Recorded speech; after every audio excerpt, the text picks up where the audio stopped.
history is in front in our faces. And you have to try to take it, guys.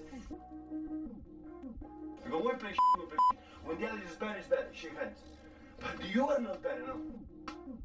If you became a top team, you have to score the goals, guys. You are sad, there are many sads. But you have to learn to play football with courage. Our best thing in our season is because it doesn't matter where we were, we play with a character, with courage to play. We are tired. You. We are tired. You.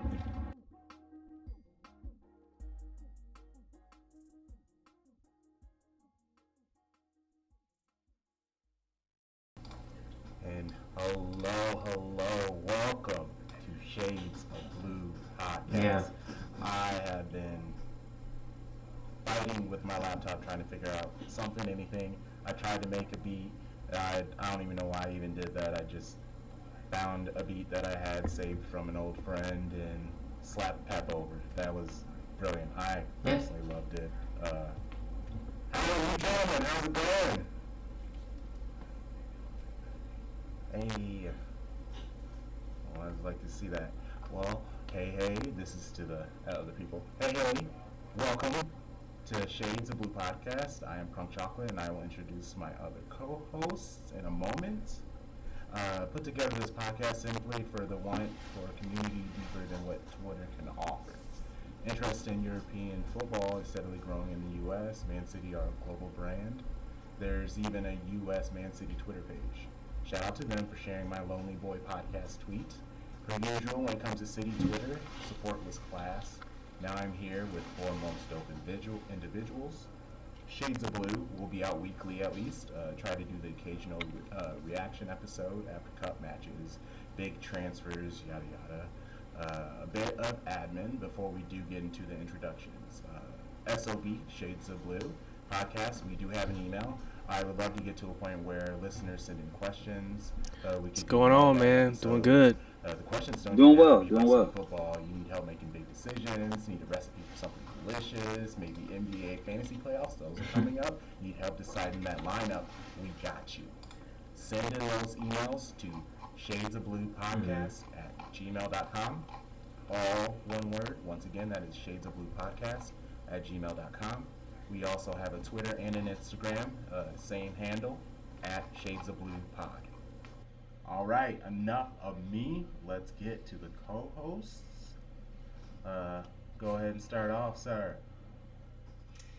Hey everyone, my name is Danielle. I'm living in the San Francisco Bay Area, about 10-15 minutes away from Oakland, so I'm on the East Bay. And how I became a Man City fan. Honestly, it's not the most romantic story. I think I became a fan maybe in 2009 or 2010. I was in high school at the time. I was living in the Philippines actually back then. And club soccer wasn't really much of a thing there, but international soccer was pretty huge. So I was familiar with all of the players. But didn't really know too much about the team. I knew a little bit about the Premier League for sure, but it came, around that age I was starting to get more and more into sports, right? I was huge into American football, baseball, basketball, that kind of stuff. But when it came time to pick a soccer team, I just remember this one time my dad was coming back from a business trip from China. And he brought back all of these bootleg kits. And I just went with the one that looked the nicest, honestly, which was, it was the City. It was I don't even know if it was an official kit, right, because it's bootleg. But I still have it. I'll bring it sometime, and we'll post it on the socials at some point. But it's the striped blue and light blue. I just think it looked nice. And I think the other teams were, I'm pretty sure he had Dortmund. I don't really look too good in yellow. And I'm pretty sure he had United as well. But I feel like even though I wasn't that plugged into um, Premier League soccer. I knew about Manchester United. I knew that it was sort of the mainstream pick, right? Yankees fan, United fan, Patriots, all that stuff. So I didn't want to be like that, right? Um, so yeah, I went with Manchester City. All right. So my name is Charlie, of course. Living out here in Long Beach, California. Just moved to Cali last year, so loving it on the West Coast. Um, how did I become a Man Yeah. City fan? Well, I mean, it was 93-20. The Aguero goal against QPR. Heard that while I was an undergrad. I think it was like senior year. And from then on, it was like, okay, this is the club I want to support. Everybody else had United or Liverpool, Chelsea because of Drogba, but I was like, nah, Man City had my heart from then on, and it's been a great 10-year run. What's going on? Yeah, man, this is Tarik Peterson. I'm calling in from Fort Wayne, Indiana. Uh, how did I become a City fan? It's a long Yeah. story, but I'll say it's thanks to my daughter. For sure. She's a That's soccer good. player, club soccer, and I wanted to be a good dad, and so I learned about the things that were appealing to her and that were of her interest to her, and so uh, got into soccer. And real talk, City just chose me. I watched a lot of soccer and couldn't let City go. So yeah, that's me, man. Glad to be a part. City chose me. What a quote. We got a quote There in you the first go. 6 minutes of the podcast. Goodness Let's There gracious. you go. I go. like There that. you go. And then myself, CrunkChocolate, I live in Davenport, Iowa, southeast Iowa, the middle of the Midwest, basically. City took root to me. I was playing like FIFA 2000, 2001 on PlayStation at a friend's house, scrolling through the leagues, and I bumped into a team named Manchester City. Yeah, that's about I it. saw the blue. I unfortunately only knew about United. The red. Wasn't a fan. Like, didn't know much about football, but I knew for a fact United, I wanted nothing to do with it. So I kind of always paid attention to them. And then 2008, when Robinho came to City, that was kind of it, because he was basically my favorite footballer at the moment.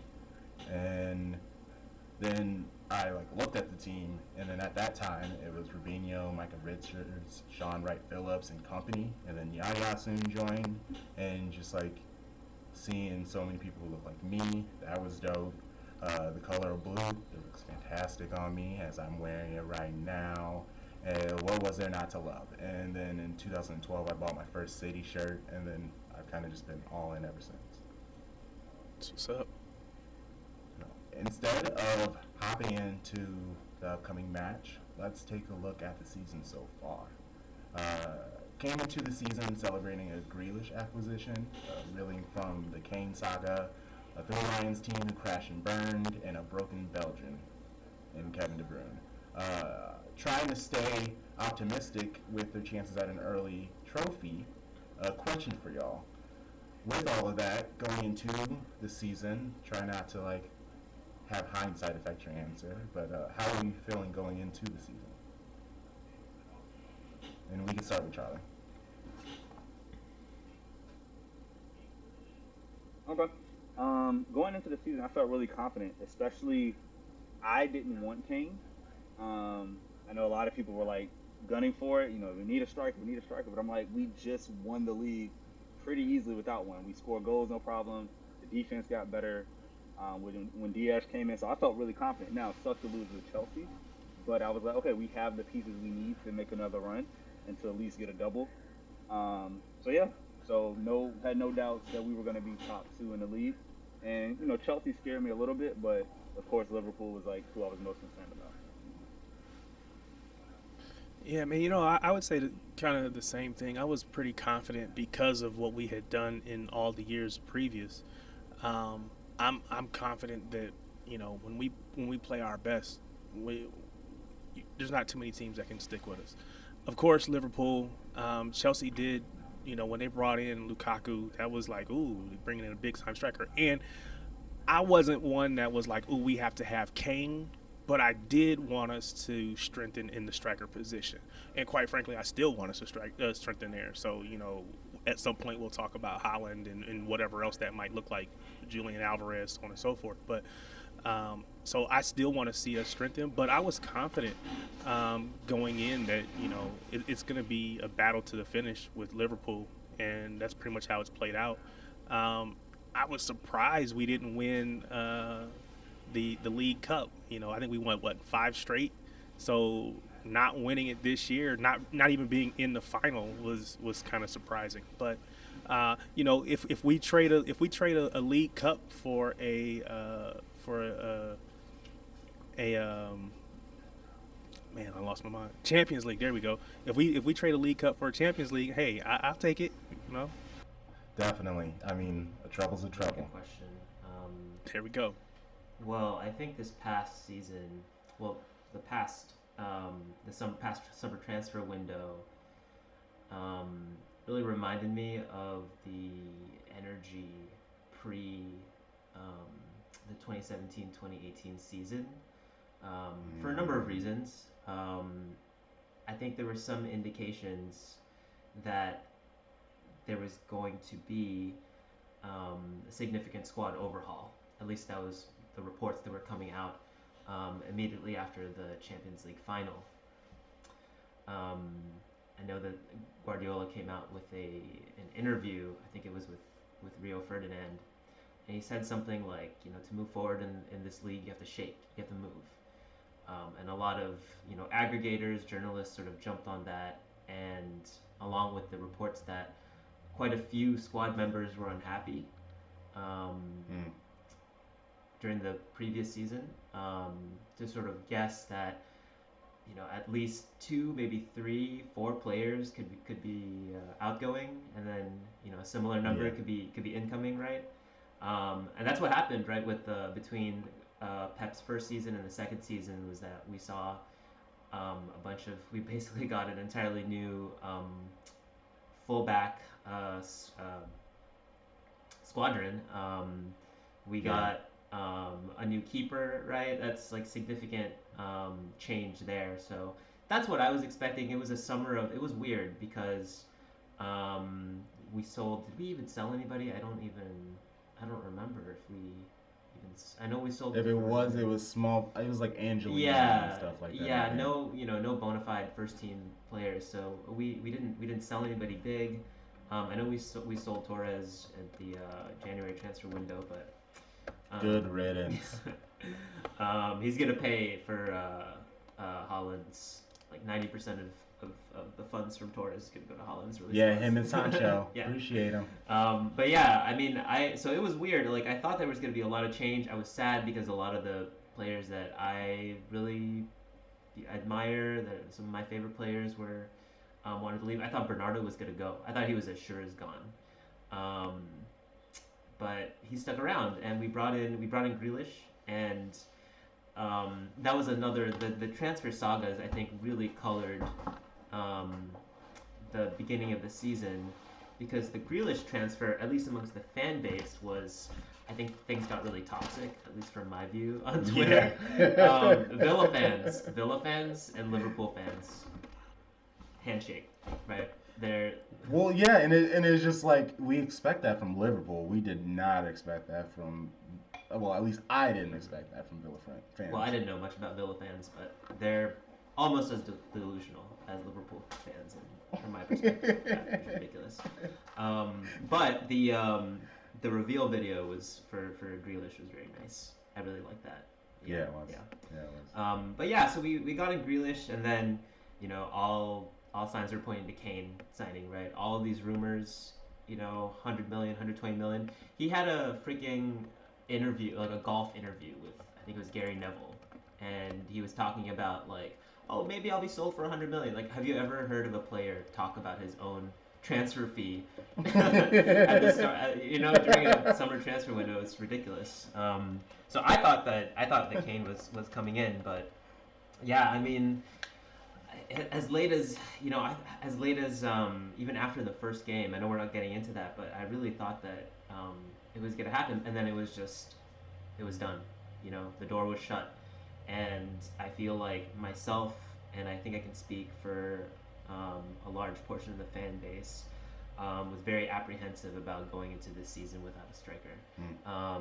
And seeing how the Spurs game went, um, I think that really um, did not that did not help. I know that I felt, on one hand, I felt like I was, we really need a striker. I can't believe they messed this up. But on the other hand, I was like, it's Spurs. Like we could have signed, we could have signed Holland, right? We could have signed Benzema, Yeah. anybody, and we probably Yeah, still, for that money. yeah, exactly. We probably still would have dropped that because it's Spurs. Weird things happen, right?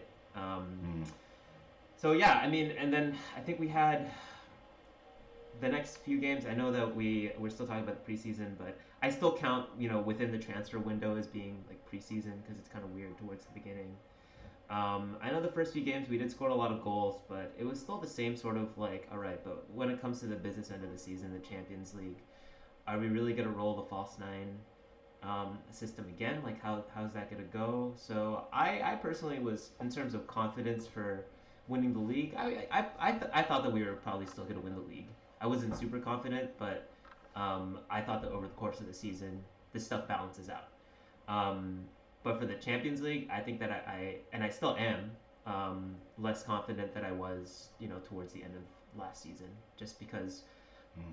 it's the Champions League. The margins are razor thin, and I just feel like we've seen what Benzema did this past week, right? 2 goals out of completely nothing, and sometimes you just need that, Nothing. right? Is there Yeah. anybody on our squad who can do that? Maybe, but it's more questionable than if we had an out and out striker. Oh yeah, for sure.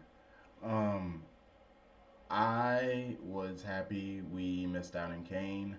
I was one of the very few where I was saying I know Lukaku is going to Chelsea, but come on, City, like let's go for him. He's a younger version of Kane, same amount of uh, injury proneness, same amount of like cash, like cost. I think they bring the same amount of like energy of like inconsistency, and people aren't sure whether they're great or not. It's so I mean I knew he was going to Chelsea, but it was just like try it, like just swing, just like what happens if you just say hey come to us instead. But I mean I'm happy we avoided that nonsense because it seems like a terrible decision on both parties, honestly. Um, Bernardo possibly leaving just because he was just alone and cold. That was sad. Sterling wanting to leave and go to like Real. That was insane because I it I don't. If there was anyone who I thought would stay at City for a very long time, it was Sterling, and I don't know why because he came from another team, but I don't know. He seemed to become his own at City, so I just kind of felt like he was gonna be here until he was like 35, and then maybe played in the MLS or some shit like that. And so I'm. It looks like he's gonna sign an extension, so I'm excited about that. But going into the season, I was a little melancholy about that. I like Jack Grealish. I understood what he can mean for the team in a couple of years, but like that's realistically what he means. He can help us now, but he's not there to help us right now. It was shocking. Yeah, it was shocking because that's not how we've bedded in new players with Pep recently. Everybody that we brought in, has been brought along slowly and very much intentionally. But with Grealish, it was like let's just throw him in there and see what he does. Um, so yeah, it was definitely different. And I think regardless of how we've handled it, you're seeing the same thing. It still takes him time to get up to speed. So I think by putting him in so early, we kind of almost put him in the firing line a little bit because it gave people a chance to talk trash about him because he's not adapting. Oh, they paid all this money for him, whatever. And my thing is, let's look at him a year from now, 2 years from now. and they'll say, "Oh, he was this amazing signing," but everybody wasn't on board in the beginning. So Like at the beginning, I reflected back to last season, and I thought about how poor that was. And after, even though we lost to Leicester and we had the Spurs game, I was like, we still aren't in a as terrible a spot as we were, last season. And so having that like memory of like, oh, we can make a run, and it might take a few weeks. We might have to change the system a little bit, make a tweak, but like I trusted Pep, and of course, when it took a while, but I think Grealish was thrown out there because of the money. It was like, hey, we bought this new toy, let's show the toy off. And then it was like to him too, it's like, hey, you think you can do this, but you really don't know what we do. You can't switch it because you don't know. Like, this is a whole new language for you. It's a whole new style. You're not the guy. And it wouldn't even surprise me if it was like Jack comes in there shredding his shit, and he was just like, "Put me in, coach," and Pep was just like, "Nah, you're not ready yet." And he's like, "Nah, put me in, coach," and he was just like, "All right, then, bro, here we go." And he just was like, I'm trying. And he's just like, "Yeah, bro, all right, sit down." and sometimes, I mean, we do have to let the right people, know that, and. We have so many people, like Bernardo wanted to leave immediately, Jao wanted to leave immediately, Riyad took some time, like he didn't want to leave, but like we have a history of people struggling. But with the stumble and falls, the double banana peel, luckily our third match was against Norwich, and they obviously have sacrificed themselves to the relegation gods this year. And then there's like Crystal Palace we slipped up against, but I really do feel like they kind of earned that. PSG, that first match that we lost to them 2-0, that was a tight match until like Kylian and Messi did what, greatness does. Uh, Honestly, the rest of the season, it's been pretty good. It is just, injuries, COVID, Klopp and Tuchel basically saying I don't really know what they were saying about COVID, but just we were doing something to keep. Oh, they lied. The players. They literally lied. Like that's it. Yeah, right. Yeah. Like they were acting like we weren't affected by it when we clearly were. Like everybody was. Well, multiple people out at the moment, and it's just I feel like a lot of City's story has been just kind of like the behind the scenes, reeling from Kane, and then Will Sterling sign, and what's going on with Bernardo, and now even with our youth team, who are we going to move up with them, and Phil, he's kind of like falling back, but I mean, this is like sophomore slump. Like, I called exactly what was going on with Phil, but he seems to be turning it on. And what I will say is, going into the last half, the last leg of this season, I'm feeling really good because you shouldn't come out of the gate roaring, similar to kind of how like Chelsea did. Like they obviously are running very low on gas. I know they have other things going on, but they've kind of been struggling for a while. They had their little like boring ass like sit back and wait and then attack mentality, but it seems the Premier League has figured out how to handle that. United is United, thank goodness, and Liverpool, they're doing great, but City, we've kind of struggled. And now everyone seems to be looking good. People who are out of form seem to be in form. So how are you now feeling about the season, the rest of the season? We'll start with Tarik.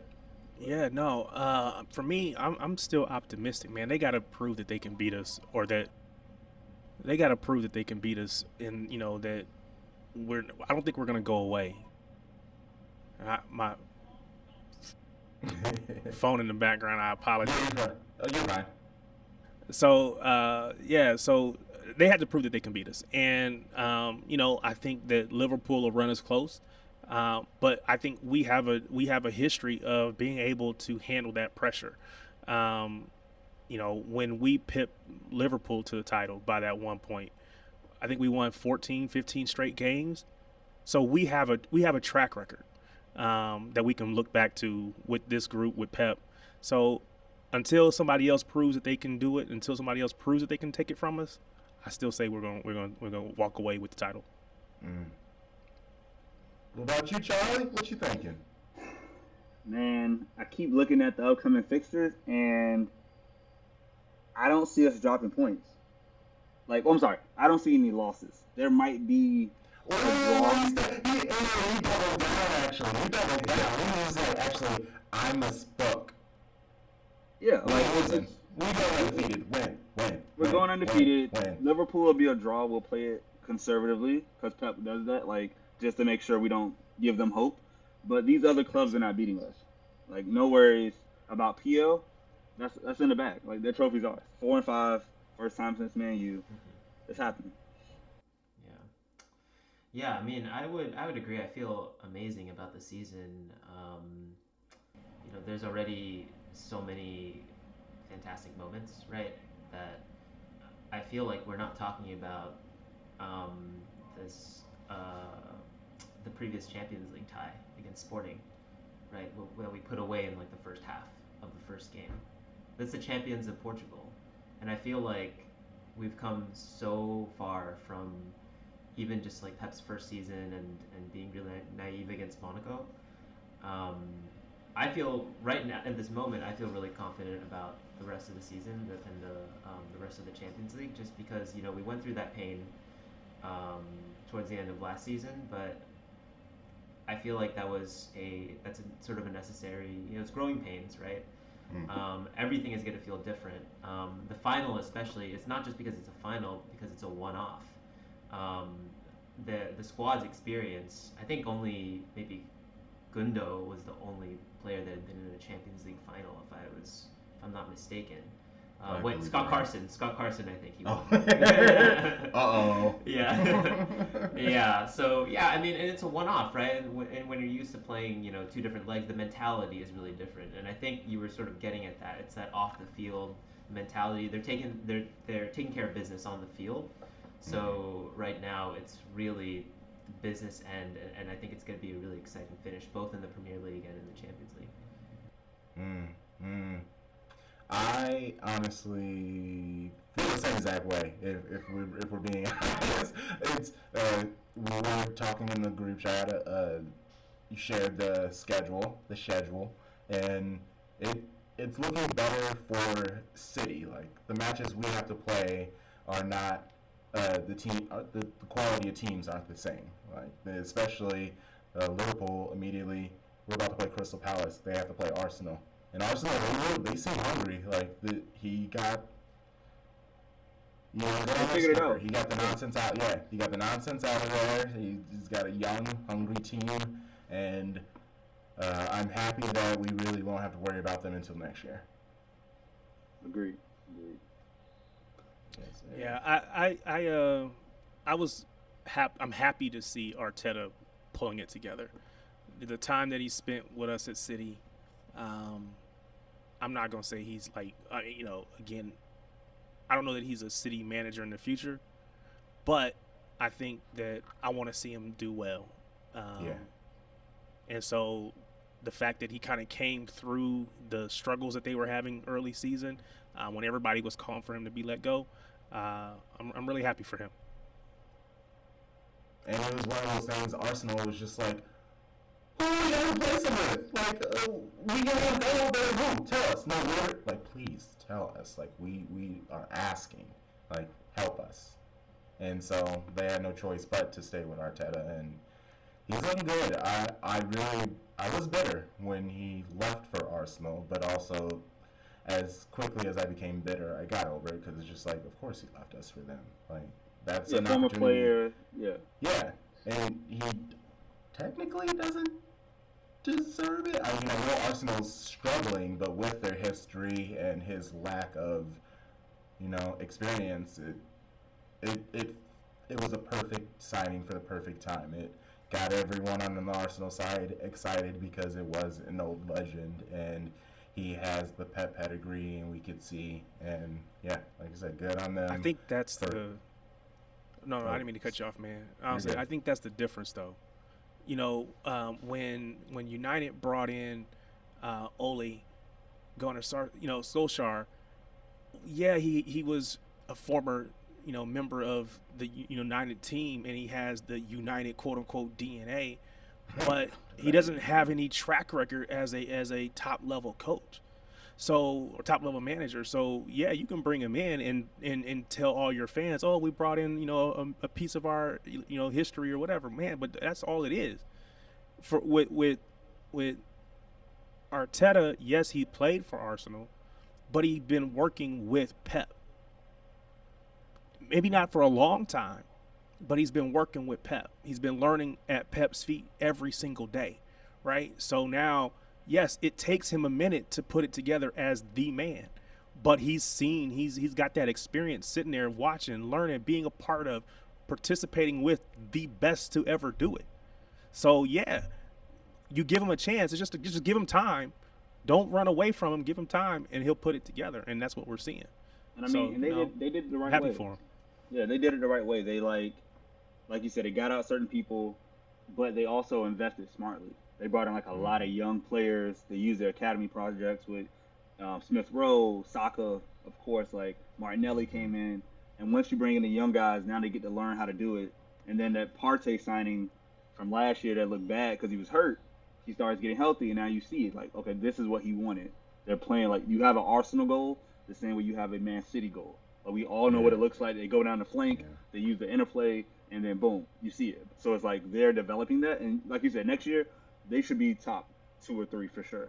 So like I'm happy for them. Glad they're gonna stay in fourth. Hopefully they beat United, but yeah, they're not ready for us yet. They're not at that level just yet. Yeah, they definitely have some time, and let's even get into this upcoming match against Crystal Palace. They're in 11th place, sitting with 33 points. We kind of, I mean, listeners, hopefully you may, I mean, it's Crystal Palace, so you probably don't know their nonsense, but their new skipper, Patrick Vieira, a French legend, he seems to be bringing an identity, a more modern style of football. He's letting some of the youth players play. He's fighting back against some of the Crystal Palace fans a little bit because he's trying to do a nice mixture of win now and also like let some of your youth get some playing time. What is it? I think they are winners of 3 straight, or they haven't lost in 5. It's something like that. But they're playing pretty good football. How are you gentlemen feeling with this match coming up, knowing its importance and how, in theory, Crystal match a match against Crystal Palace should be a win? Charlie, how are you feeling? I felt a lot better before I looked at their current form because I remembered that they last week they just beat Wolves 2-0. Yeah. And it's tough to beat Wolves. Like they have some of the best defense in the PL. So, but I think like we have revenge on our minds from early in the season, and I think like being fully fit is going to be super helpful. Everybody will be able to go. Hopefully, Pep has the game plan where we get to attack it first and try to get that early goal to set the tempo, and not make it one because like you said, Vieira's not going to sit back in the 2 banks of 4. Like he's not going to do that. So that works to our advantage. And now that we know who they are and we have more tape on them, I think we'll be good. I mean, Palace is one of those teams, along with Southampton. That's you can never really feel comfortable with it, especially given the style that they play. I'm just gonna put it out there. Wilfred Zaha is probably one of the players that I hate the most, but I also love that I hate him so much. Like every league needs, it's kind of like professional wrestling, right? Yeah. Like you need a heel, Yeah. and he plays that up so well. Yeah, he does. And I hate him, but I'm thankful that he embodies this. He's like an imp, right, to our team, and I think the first game of the first game of the season against them was really emblematic of that, right? I think that I'm pretty sure that it's either somebody got sent off or Zaha won some sort of penalty. He played some sort of role, right, where he was like a shit house, Yeah. and that played like that directly contributed to their win. So yeah, it's one of those games where it's painful to watch, but it's also sort of the name of the game, right? Especially since Liverpool they're winning every match. It looks like it's going to be 18-19 Redux. It's gonna be nervy. I'm nervous, but I'm Yeah, excited. again, Patrick Vieira, former academy coach, so I like to see him be successful against any and every other team, just not against us. you know. So for me, uh, again, I think you said it. It's a game that we should win. We should win this game. Now, again, anything can happen in football, and so we have to be careful. But I think, to Charlie's point, we have a tendency to come out and we try to get that really early goal. We press really hard on both sides of the ball to get that early goal. If we do that, I think it's good. If we get, who I hate? I shouldn't say hate. Hate's a strong word. But what's Zaha? Oh yeah, Wilfred. Yeah, man. Yeah. Former United player. I'm not a. He has, so he does this thing to Sterling and to everybody else. He gets underneath their skin. Yeah, he's very prickly. And I'm sitting here watching on TV, and he's getting under my skin too. And so that's why I said I kind of hate this dude. And I don't know him. I never played against him, but that's how I feel. It's like, oh man, I can't stand this dude. But he has this tendency to, have these moments. And so I'm hopeful. I'm confident that we'll win it tomorrow. And keep the pressure on Liverpool, right? So I'm looking forward to it. Yeah, I'm feeling good. They have a youthful side. I do see City giving up the first goal, but I still see City winning by like 5. I just see them being like, why are you guys making us try the first 7 minutes? All we wanted to do is just pass the ball around, figure out what you guys want to do defensively, where your shape is going to look like. But no, you guys got to want to go sprinting all over the place. So let us just hold on to the ball for the next 35 minutes, not have fun. And I think it's going to be really important if Kyle Walker's playing, because when he plays that ball over the top or that that long through ball, he wipes it up every time. But when he was out, that's when we got caught on the counter. And so I think, even though Vieira won't be super compact, you have to sit back a little against City. Like, nobody's dumb enough, unless you're Norwich, to try to press us, or Leeds. And so, they want to hit a counter to Zaha or to that other forward. So it's like, as long as I feel like Walker gets named in the starting 11, and they do that, Pep does that system where he puts Walker and the 2 center backs at the 3 in the back line, and then that way Cancelo can go up and get involved in the attack.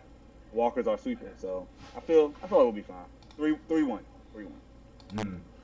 See, I just love it when City run because when they run it up, that's when the passing gets all silky and they try crazy shit out, and that's, you need to get that confidence in for the Champions League, because when the Champions League comes around, those semifinals and stuff like that, you have to think that you can score from anywhere, and so you got to try some weird shit out and tweak the passing, tweak the shots and stuff like that. So just run it up on them, just absolutely embarrass them. I'm so sorry, Crystal Palace. I know you guys mean well generally as people, but you just got to take that ass whooping. I don't know what to tell you.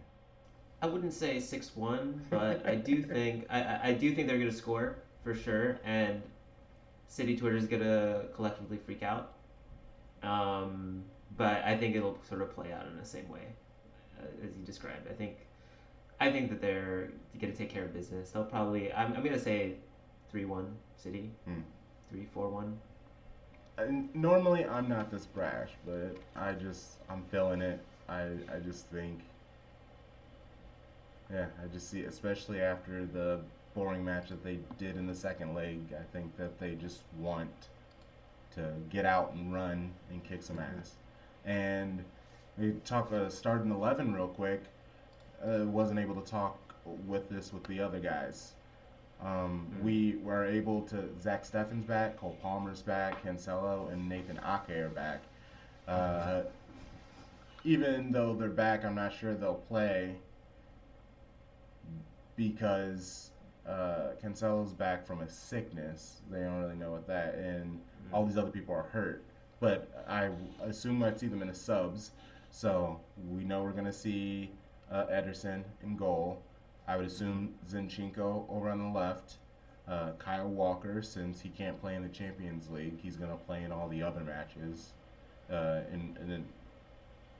In the center, those aren't gonna change. That's gonna be Stones and Laporte again, I'd assume. Um, Rodri. This is where people just pick their favorite three in the midfield, and my favorite three are Rodri, Kevin, and Bernardo. And then I'd assume any Raheem, Foden, and Mahrez. I'd assume. That's kind of like the hot hand at the moment. Is there any differences in there that you would like to see? Well, I agree that the back four kind of chooses itself. As much as I'd like Cancelo to play because he's my favorite player, they have been a little bit. I don't know. They're always kind of vague about injuries and like sickness or whatever. It could be COVID, it could be whatever. Yeah. We don't know. But yeah, Zinchenko I think is a safe pick there. Midfield three, I also agree. I think that we're at our best when those three play. I think they provide really really good balance to each other. But the front three, it's always tricky. This is a must-win game, so I'm putting Mahrez there. Yeah. I think he's our most, maybe not our best player, but our most impactful player, of course, this season. So he always has to start for me in any important game. Up top, I think I'd like to see Foden as the false nine because I feel like, I know you mentioned he's struggling a little bit, and I think for sure he has if we're thinking about how much of a direct impact that he had on games last season compared to this season. But I think he's doing a job that he's been told to do in the false nine role. And I don't think he'd be starting as much as he is and in important games if he wasn't. So I'd rather see him there than, somebody like, I know Kevin's played there at some point. I'd like him to play further back. I'd like him to be in that midfield three. So yeah, I'd like Foden up top. And then I actually think I'd like to see Grealish. I think I've told you that I'm really interested in the transition or the integration of new signings into the team. So as much as I can see of a new signing like him, I'd like that. I also think that he played probably his best game, or one of his best games, against United last week. So I'd like to see that continue. I know pretty sure he played against Sporting. But he hasn't played much. I think he was injured for a while, right? So his legs should be fresh. I'd like to see him build some more momentum, and yeah, I also think that in terms of play style, I'd like to see him over Sterling because I think he keeps the ball better. Just in terms of not in terms of skill, but just in terms of their play style. Like Raheem is he's a risk-taking player. He's like extremely direct and really exciting to watch. But assuming that Crystal Palace plays the way that they did the last game and how we might expect them to play, they're going to be compact. They're going to put 10, 11 men behind the ball. I think Grealish is probably better suited for that sort of play style. Just in terms of like ball retention, recycling it, trying to find an opening when we have like 75% possession. Yeah. And I wanted to say, I know I said Foden is having a down year. That doesn't mean that I'm downing Foden. I'm actually a huge Foden fan. It just comes with the second season, sophomore slump. It's just what it is. He sees the game at another speed now, so he is now trying to like figure out that pace. Because you'll see he'll try to like that turn, that like catch and turn that he'll do with the ball and just like fly up the pitch. I love that he does that, and he wants to do it now more than ever because he seems to have like figured that out. But now he needs to figure out when that is. Like he can't lose the ball, and since he's a false nine, he's not touching the ball as much as he usually does. So I think when he does get the ball, he's just like, I gotta make something happen, and he's just learning how to reel all that in. But no one is as like with the eye test. Foden is the hungriest person for a goal other than Sterling. Like Mahrez, I think his deadliness is he can pass it, he can shoot it. Like that's what is so scary about it. Like he's like, I don't care. I can score a goal, I can make an assist. It all weighs the same to me. But Foden, he wants to score. Like he gets that ball at his foot, he wants to score. And if anyone's gonna be a false nine, that's him. He makes decisive runs. He's the man, and he just and I see he's trying to learn that like hard angle across goal shot. Like he's been doing a lot of those because he made a couple of those last year. But I feel like he's attempted like 2 of those the last couple of matches, and once he figures out how to do that, it's all over. It's all over. But I just wanted to fly my Foden flag. No, yeah, Yeah, for yeah. sure. No, yeah. I mean, I would also agree he's having a relatively down year for his standards in terms of numbers. Just because of the position, he's asked to play a position that he'd never played before. But I think it's going to be really good for his development. And I agree. Like I think putting him in that role, right, where he has to do the dirty work, it makes him all the more hungrier, and desperate to score. And that's what we want on the team. That's what we really need in the absence of a focal point striker. Champions League, we are done with ours, so now we get to watch for a week. Liverpool, Bayern, City, Real, they're through. United and Juve, they're on the ropes on their matches. They're both tied going into the second leg. Ajax or Benfica, does it really matter? And then Chelsea is the only one that's kind of sitting pretty. So, out of these potential matchups, who is the team that you would like to see, and that could either be through interest or you just want to make it through easy, and then who is the one team that you would least like to see? I want no parts of Real Madrid.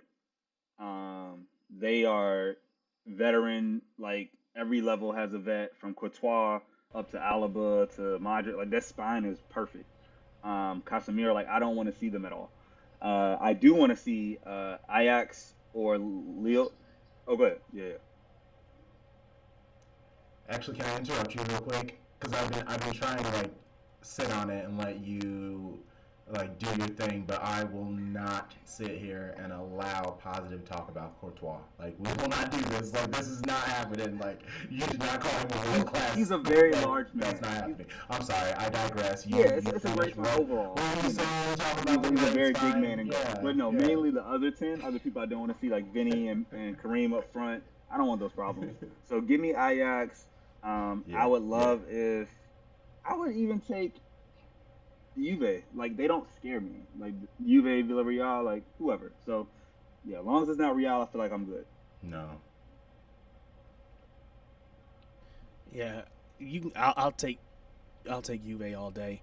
But I think you said you know who I don't want is Bayern. I have this thing. I don't like when former players come back. I don't want to see Sonny lined up on the other end, on the other side of the field. Yeah. I mean, dude, we know what he did for us. If he gets in any kind of form, or if he's got any kind of motivation, he could be deadly. So, I don't want to see him. Let somebody else deal with that. Now, again, if we get, I'm not going to run away from it. If we get them in a final, but I don't want to have to deal with that if I don't have to.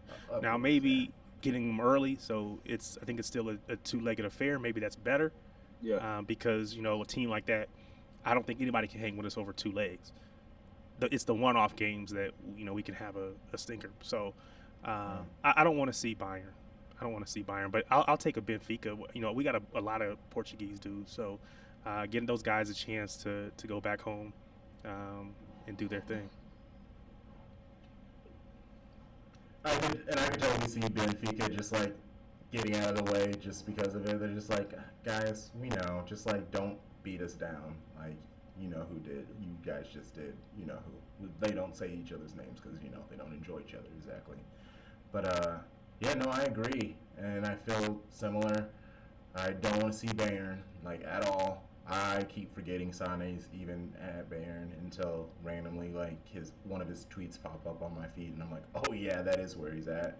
They just have a team of killers. The same thing with Real. They've been through it so many times. There's no fear. There's no like what ifs because they've lost plenty of times. They've won plenty of times, and there's just something that goes with that energy, and you know they're ready for the finals. It is almost similar to like LeBron in the playoffs. Like yeah, during the regular season, meh, but once the playoffs come, if you need him to score 50, he can easily do that. You know, in a small little game stand, and so team I want to see. I would love United. I'd love United for us to just like beat them down over a two-leg and just like truly be like, hey, you guys don't stand a chance this year, not anytime soon. Just end it. Just get it over with. Like, I want to watch them cry. I want to watch them like in the bushes, like like step back in the bushes in their red and yellow and come back supporting Norwich City like they always nobody do. here said scared of Liverpool. This is going to be a really unpopular opinion. And I think I texted it to you earlier, but I really want to match up with Liverpool in quarterfinals. I'm just saying, like, I just think it's, you know, football, we all watch it to some degree for the narratives, and I think that what better narrative than playing Liverpool 3, potentially 4 times in a row across 3 different competitions. I also think that this is potentially it's a good time to catch them, you know, because I would rather play Liverpool earlier rather than later, because they just don't. I personally don't think that they look that great right now. You know, they lost the second leg to Inter. I think they haven't been completely blowing away. I know they've won like however many games in a row, but they've been kind of sort of grinding some things out. I think in the they won 1-0 against West Ham. They barely scraped by Norwich in the FA Cup. I know a lot of their regular guys weren't playing. No excuse. Yeah, right, no excuses. But you know, I would rather also. I think it would be revenge for 2018, right? When they completely derailed our Centurion season in the Champions League. Still really heartbreaking. And also, I think that based on how we've played them so far, we blew them away at Anfield. Like we should have won that match, right? You said it was as good as a win. I thought that it should have been a win. I thought that James Milner shouldn't have been on the pitch. Man. For like a good chunk of it, right? They should have been playing with 10 men. And we went blow for blow, right? They had that Salah screamer, and Kevin just popped up, and like he's done multiple times throughout the season. This season, yeah, I think that was a big shift in the mentality. You know, like the last season when we first beat them at Anfield, right, for the first time in like over a decade, they had the excuse of like, oh, Van Dijk's hurt, all these guys are hurt, whatever. But this season they had all their dudes back, and we still should have won. And we weren't even. That was like pretty early in the season too. We hadn't even, you know, reached our full flow, right? We're like 2 Saiyan levels ahead at this point. So yeah, I would like to see it. I know it's unpopular. I know people don't want to match up with Liverpool, but man, let me put it this way. Imagine we played them, like the stars aligned, we played them 4 times in a row, and we won all 4 in a row en route to a treble. Like I don't even know what I would do. I would probably retire from watching soccer altogether because it doesn't get better than that. The amount just peak right then and there. Just next year, be saying, back in my day, we beat Liverpool 4 times in a row. I'm telling you. I'm telling you. But that would be really toxic, and I probably wouldn't. Yeah, I probably would log off Twitter if we lost either one of those. Yeah, games. if City drew and then beat Liverpool all 4 matches, I would become an awful human being.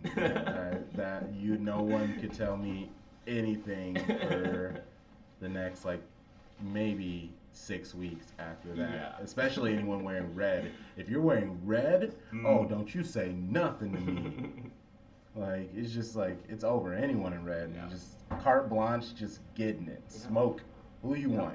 But maybe I should be. I don't know, because if it lines up to where we get them in the quarters, Yeah. we could see them 4 times. Yeah. And that's insane. They'll be like the Barca Real of like 2008 or whatever. Yeah. Like, Yeah. I don't know if I want. I don't want to see Salah that much. Like, I don't either. I mean, I think we're a better team, but 4 straight games, that's a lot. And you know, when do you get your wins? Do you get them in league? Do you get them in Champions League? Do you get one of each? Do you get, you know? Look, I don't want that. I don't want that problem right now. Yeah. I don't know if again, I can't see Salah going at Zinchenko or Cancelo over and over and over, and Trent Alexander overlapping. Like that gives me nightmares actually. Like I don't like that attack at all, because Virgil, he scares people. Like nobody goes at Virgil anymore. So you just know like the middle of the pitch is off limits. So like on the offensive end, and then defensively, and now Joseph's playing well. You got Diaz, who's been playing well. Yeah, he looks terrifying. Like he's electrifying. Like just watching him run with the ball, and then he can just like stop and just cut in so fast, and like he just so many people just fall into the ground, and every single time I'm waiting for him to fall, and he just doesn't. And you know what's gonna come. He's gonna run as fast as he can, stop on a dime, and then cut in. And it works every single time because it's frustrating because it's one of those things. Liverpool's really good at that. Like when you see who they're bringing in, and then if you know who they are, then you're like, yes. But you can even just look up a highlight video and you watch them, and you're like, yeah, they fit. And same thing with Jota. Like the second I saw that I was mad at Wolves for doing that, because I was just like, you guys are just clinging to your little like 6th through 8th spot, and you're just gonna give your best player to the team who whoops your ass every single year, and he fit in perfectly. And it's very frustrating to see them succeed, because I do not like Liverpool at all. So it's like, please stop it. Like just. And it's a very different match when you get 5 subs compared to when you only have 3 in a PO. So if they can bring off the bench like 2 of those front 5 who aren't playing, plus Harvey Elliott, plus Thiago maybe, like they could just bring in people just like we can. Like it changes the whole dynamic. And so yeah, if we have to see them, please let it be in the final, but not like semifinals or quarters. I don't want that at all. No. All right. Well, yeah, I'll take them. And as a matter of fact, I want them in Bayern to match up, so Agent Sane can get rid of them for us. He can go ahead and take care of that for us. I didn't even think about that. That would be great. That'd be really nice, and I would gladly watch that. And either team wins, I'd be like, good riddance to the other one. And I would love. And I don't even rematch. like Bayern. Yeah. Sorry. Bayern is fun. They are fun, but not in CO. Yeah, I don't like them because of all the stuff that they talk about. You know, City, and where our money came from, and how this, that, and the other. So I have no reason to dislike Bayern except for that, right? Sure. It's like with all the investigations and all the folks over there running their mouths, it's like, you know what, between them and Real Madrid, it's like y'all gotta just be quiet. I mean, that's how I feel about the Spanish leagues, the president, how he just always has City's name in his mouth, like he's just always saying something about City and the way that they play, or that team in the other league. Like he's just always just like subtweeting City, and it's just like, dude, you have your own league with your own great teams. Like, can you just leave us alone, please? But Well, when you lose a Neymar, a Ronaldo, and a Messi in almost back to back seasons, you got to talk about something, because what you don't want to talk about is how your league is falling apart. You don't want to talk about how, under your leadership, players are fleeing, and teams are being run. Institutions like Barcelona are being run in the ground. So yeah, it's easy to go. Let's go talk about City. That part. But it's just a bunch of trash. So whatever. Mm. Well, we made it to the end of the episode, y'all. We did it. Thank you, gentlemen, for your time. Thank you all for listening. Please remember to rate, review, and share the shit out of this pod. I'm coming. Use the hashtag ShadyGame. That's what we got right now. Like, I can't think of anything with Shades, but I don't mind Shady Gang. So if you tag us with Shady Gang, we can start seeing some stuff, sharing some stuff. Let's bring a revolution, because we out here. But what I want to get to is do you guys want to share social medias? Do you care if people follow you on Twitter or whatever? If you got anything going on, plug that. That is pluggable. Yeah, I mean, on Twitter, at CWMSIV, short for Charlie Williams IV. Talking about all sports, but especially on the weekends, footy rules. So again, at CWMSIV. My Twitter is just Tarik Peterson, Tarik Peterson, at Tarik Peterson on Twitter. And I don't really keep it isolated to just sports and footy. I can talk a little bit about everything, but I may actually make something just specific for the show. I don't know. We'll see. But for now, hit me up at Tarik Peterson. I used to be pretty active on Twitter, but then I got sucked up into political Twitter, and that chewed me up and spit me out, and I've been off for a while. So I actually today I started a new Twitter. You can follow me at kind of blue with 3 underscores after that, and it's brand new. I'm making my comeback, just like Tom Brady.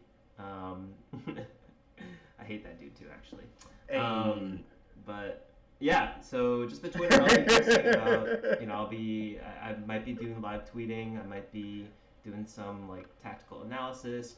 I feel like I want to do some sort of thread where I'm breaking down Rodri's celebration when he scored the winner against Arsenal, because that moment I'm just obsessed with that moment. I really need to know why he did that, and I would just like to do a frame by frame analysis of what was because I've watched it probably 10 times, and there's so many little things that you don't catch on the first glance, that I think it'd be hilarious to do. So look out for that. Yes, I'm very excited about this for sure. Follow me on Instagram and Twitter, CrunkChocolate, CrunkChocolate. Follow the podcast on Twitter and Instagram, Shades of Blue Pod. All right, that'll be everything for you. What we will try to do is, worst case, an episode will come out 2 to 3 hours before each match, and then random episodes in between. And we'll see you when you see ya. All right, then. Peace.